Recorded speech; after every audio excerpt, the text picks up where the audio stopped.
అందరికీ నమస్కారాలండి. ఒక విషయం ఏమంటే, రాముడికి బాణం ఉంది, హనుమంతుడికి గద ఉంది, కృష్ణుడికి సుదర్శన చక్రం ఉంది, శివుడికి త్రిశూలము, బ్రహ్మకు కలము, విష్ణుమూర్తికి గద, సుదర్శన చక్రం. ఈ విధంగా అందరికి ఆయుధాలు ఉన్నాయి, రథాలున్నాయి.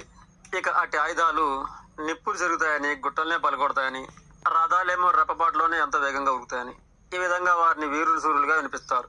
వారు అలా వీరులు సూర్యులు కావడానికి అసలు నిజం ఏమంటే, ఆ వస్తు సామాగ్రి అంతా కూడాను ఇవన్నీ లేకుంటే వారు ఏం చేయగలరు కనుక ఇవన్నీ వారికి ఎలా వచ్చాయి? ఇలా దేవుళ్ళకే కాక దేశ అధినేతలకు కూడాను కావలసిన వస్తు సామాగ్రి, యుద్ధ సామాగ్రి, ఆయుధ సామాగ్రి లాంటివి సమకూర్చింది ఆ విశ్వకర్మ భగవానుడే కదా.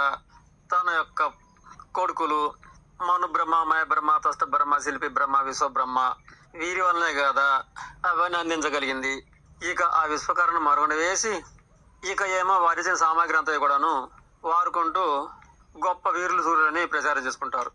ఇది అంతవరకు నిజం. అంతేకాక యావత్ మానవాళి కూడా బ్రతుకుటకై నాగళ్ళు, బండ్లు, మోటలు, ఇళ్ళు, వంట పాత్రలు, కత్తులు, గొడ్డళ్ళు, కంచాలు, మంచాలు, ఈ విధంగా మానవులందరికీ అన్ని వనరులు కూడా సమకూర్చుతాయి. ఇక తనని మరుగున పెట్టి ఇక వీరే గొప్పవారని చెప్పుకుంటూ ఉంటారు. నిజానికి ఆ విశ్వకర్మ లేకపోతే ఈ విషమే లేదు కదా.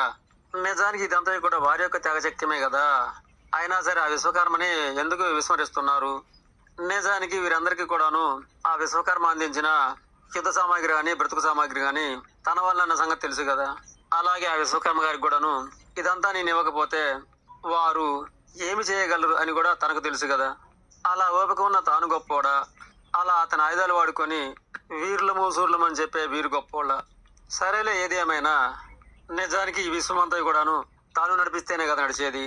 కానీ ఎవరెవరు మసిబూసి మారేడుగాలు చేస్తున్నా సరే విశ్వకర్మ యొక్క త్యాగం అనేది విశ్వం ఉన్నంత కాలము ఉంటుంది. దేనికి తిరుగులేదు కదా. వీరులైనా సూర్యులైనా 100 సంవత్సరాల లోపే కదా. కానీ విశ్వకర్మ త్యాగం అనేది ఆది నుండి అంతవరకు చెదరని కథని రూపాలుగా ఎవరు చెప్పినా ఎవరు చెప్పకపోయినా శాశ్వతమయ్యే ఉండును కదా. ఈ నిజాన్ని ఒకసారి గుర్తు చేద్దామని చెప్పాను. ఇక ఉంటాను.